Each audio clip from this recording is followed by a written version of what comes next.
Hi, kindergartners. Welcome back to chapter 16, which is called The Magic Art of the Great Humbug.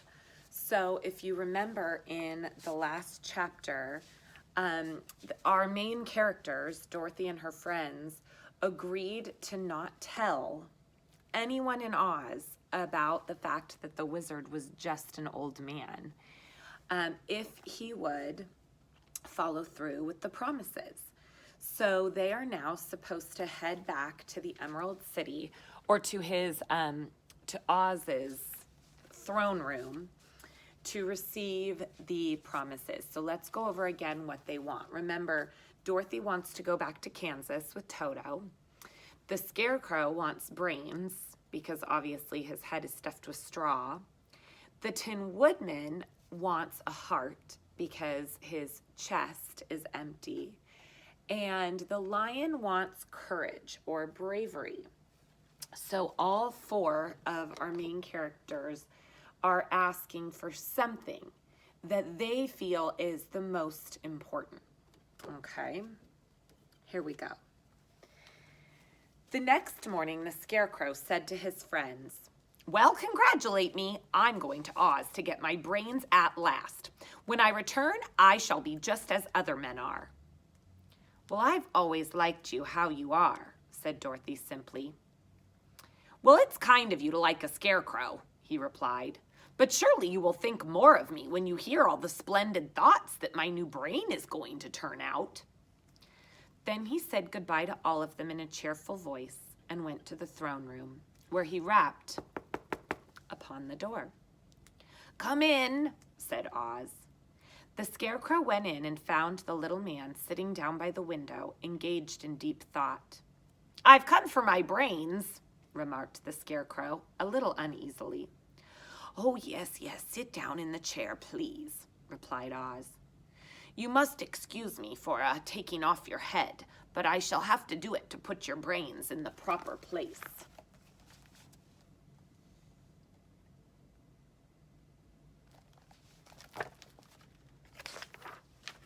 "Oh, that's all right," said the Scarecrow.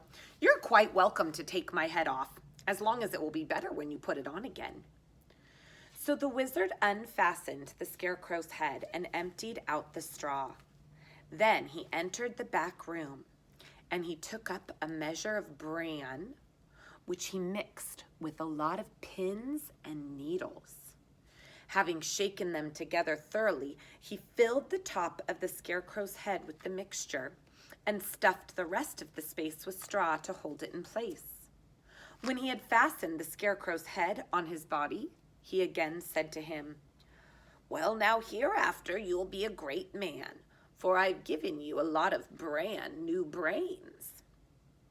The Scarecrow was both pleased and proud of the fulfillment of his greatest wish, and having thanked Oz warmly, he went back to his friends. Dorothy looked at him curiously. His head was bulging out at the top with brains. "How do you feel?" she asked. "Oh, I feel wise indeed," he answered earnestly. "When I get used to my brains, I shall know everything." "Well, why are all those needles and pins sticking out of your head?" asked the Tin Woodman. "Oh, that means he's very sharp," said the lion. "Oh," they all said. So if somebody tells you that you're sharp, it means you're smart. So of course the wizard couldn't give the Scarecrow brains. You can't give somebody brains. And so instead, the wizard tricked the Scarecrow. He stuffed his head with pins and needles so that when the Scarecrow feels his head, it feels sharp. So, of course, the characters think that he's sharp, that he's smart, even though we know you can't do that. You have to learn to become smarter. So it was a trick. So let's see what he does for the Tin Woodman. "Well, I must go to Oz and get my heart," said the Tin Woodman. So he walked to the throne room and knocked on the door. "Come in," called Oz, and the woodman entered and said, "I have come for my heart." "Oh, very well," answered the little man, "but I shall have to cut a hole in your chest so I can put the heart in the right place. Oh, I do hope it won't hurt you." "Oh, no," answered the woodman, "I shall not feel it at all." So Oz brought a pair of tinsmith shears, like scissors, and cut a small square hole in the left side of the Tin Woodman's chest. Then, going to a chest of drawers, he took out a pretty heart, made entirely of silk, and stuffed. "Oh, isn't it a beauty?" Oz asked the woodman. "Oh, it is indeed," replied the Tin Woodman, who was greatly pleased. "But is it a kind heart?" "Oh, it's very kind," answered Oz. He put the heart in the woodman's chest and then replaced it with a square of tin, molding it back together where it had been cut. "There," he said, "now you have a heart that any man might be proud of. I'm sorry I had to put a patch on your chest, but it really couldn't be helped." "Oh, never mind the patch," exclaimed the happy woodman. "I'm very grateful for you, and I shall never forget your kindness." "Oh, now don't speak of it," replied Oz. Then the Tin Woodman went back to his friends, who wished him every joy on account of his good fortune. The Lion now walked into the throne room and knocked at the door. "I've come for my courage," answered the Lion, entering the room. "Well, very well," answered the little man. "Well, I'll get it for you." He went to a cupboard and, reaching high up to a high shelf, took down a square green bottle, the contents of which he poured out into a green gold dish, beautifully carved. Placing this before the Cowardly Lion, who sniffed at it as if he did not like it, the wizard said, "Well, now drink." "What is it?" asked the Lion. "Well," answered Oz, "once it's inside of you, it will be courage. You know, of course, that courage is always inside one. So it really can't be called courage until you've swallowed it down. Therefore, I advise you to drink it as soon as possible." The Lion hesitated no longer, but drank the dish till it was empty. "Now how do you feel?" asked Oz. "Oh, full of courage," replied the Lion, who went joyfully back to his friends to tell them of his good fortune. Oz, left to himself, smiled to think of his success in giving the Scarecrow and the Tin Woodman and the Lion exactly what they thought they wanted. "Well, how can I help being a humbug?" he said. "All these people want me to do things that everybody knows can't be done. Oh, it was easy to make the Scarecrow and the Lion and the Woodman happy because they imagined I could do anything. Oh, but it will take more than imagination to carry Dorothy back to Kansas, and I'm sure I don't know how that can be done." And that's the end of chapter 16. So it was important what he said. The three characters, the Scarecrow and the Tin Woodman and the Lion, who we met in Oz, all imagined that whatever Oz gave them was real. So the Scarecrow imagined that the pins and needles made him smarter, and the Woodman imagined that the stuffed heart made him love.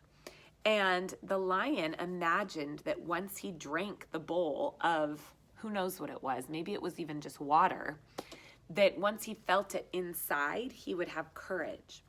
So these things all can't be done in real life.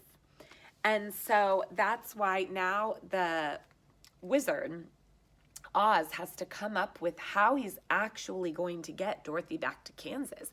Because as you know, she lives in our country, in America. And Oz is this make-believe country that she went to. So we're going to have to see what he decides to do. Let's look at our picture book and see what pictures we have for this chapter.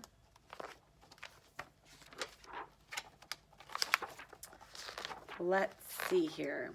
Oh yes, some good ones. So here's the wizard, and he's putting the needles, pins and needles, in the Scarecrow's head.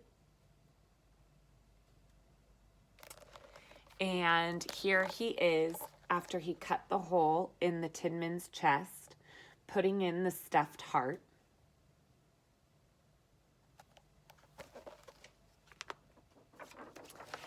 And here is the lion, who's getting ready to drink out of the dish. And here's where we left him, wondering how on earth he's going to get Dorothy back to Kansas. The movie for this part is very similar. The same thing kind of happens. I believe in the movie, the things Oz gives the characters are different. I believe in the movie, he gives the Scarecrow a graduation certificate, like you will get someday when you finish school. And I think the Tin Man, he actually gives like a mechanical heart that can tick. So the Tin Man really thinks that he has a ticking heart, like a beating heart in his chest. And then for the lion, he gives a medal of courage so that the lion has something to take home with him as well. So the movie and the book are a little bit different, but in both, Oz grants the three main characters the wishes. He grants the Scarecrow and the Tin Man and the lion the wishes. However, in all three, he has to figure out a way to get Dorothy back home because he can't trick her like he tricked them. All right, well, come back for chapter, let's see, that was chapter 16, right? So tune in again for chapter 17, and we'll see what he comes up with to get Dorothy back to the United States of America. All right, little munchkins, there's no place like home. Bye.